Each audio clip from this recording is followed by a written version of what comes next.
When I go to J. Crew, I like to shop for underwears. But when it came to Salt Lake City, I found that they all had the same underwears. It's all white. It's like a nice bed sheet. Sometimes, when Laura's not around, I like to run out of the shower naked. I like to take a pillowcase and tie it around. I like to be Tarzan. That's how I got kicked out of the Omni Hotel.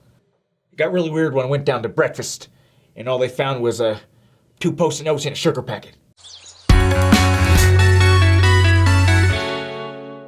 All right, so a lot of people ask this question, Kwaku, what's that thing underneath your shirt? Because my shirts are too wide-necked, and sometimes you can see my garments. And I apologize for that. I'm getting better. I'm buying new clothing where I hide them now. But what we wear underneath our clothing is we wear garments.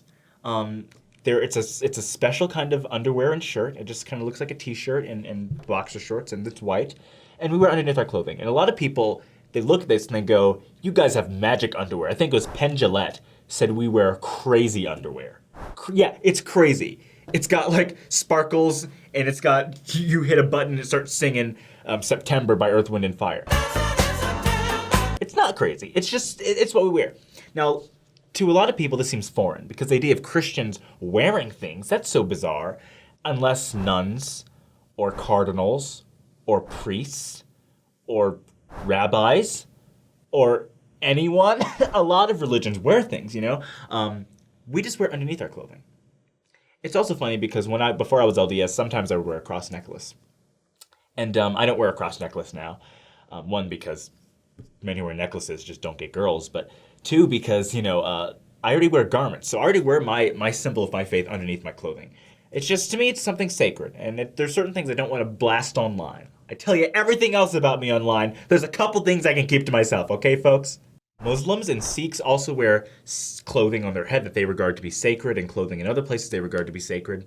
Zoroastrianists as well wear white garments underneath their clothing that are similar to ours. So the idea of LDS garments is not something to make fun of or mock or ridicule. It's something that's important to us. It's a reminder of our faith every day. It reminds us of the covenants we've taken upon us in the temple, and I love them. They're kind of cozy and fun. You can get them in different ways. You got your cotton poly. All right. Then you got your dry Lux. I'm a dry Lux guy. Then you got your jersey, which is it's okay. It makes you breathe more, but it feels when the jersey gets wet, it's kind of sticky. Now, something that does actually bother me when people say you wear magical underwear, or you think your magic underwear is going to protect you from a gunshot. I'm going to kill you, free Mormons. When people say things like that, one, I call the cops, but two, I also am offended because they're living in this world in which they think mocking people's religion is okay. I will never go and mock a Muslim. I will never go and mock a cardinal or a priest or the Pope for what they wear. You shouldn't do that to us. The garments represent our covenants, which is basically a promise with God and a God's promise with you. So we wear those to remind us of our covenants. That we're literally putting on our covenants in a sense. And so children don't wear them. You wear garments when you go through the temple, sometimes before you go on a mission, before you get married, or when you just feel it's time. But usually you have to be 18 to do that. Now, there are certain things about garments that are up to debate. Do you wear garments when you work out or not? Some people say yes, some people say no. I'm not in the position to be judging you when and where you're wearing your garments. But it's important that Latter-day Saints who've made those covenants live worthy and they wear their garments because it is part of the promise you've made with God. So I wear my garments every day. Wow, I sound so self-righteous right there. I wear my garments every day. It's I don't know if you do, but I'm holy. So no, you don't have to wear your garments when you're swimming or showering or anything like that. I'm not a female, so I don't know if they go on top of the bra or underneath the bra. I don't know. But it's your choice, I guess. I don't. You're right, it's your choice. Yeah, I've got no idea what to do.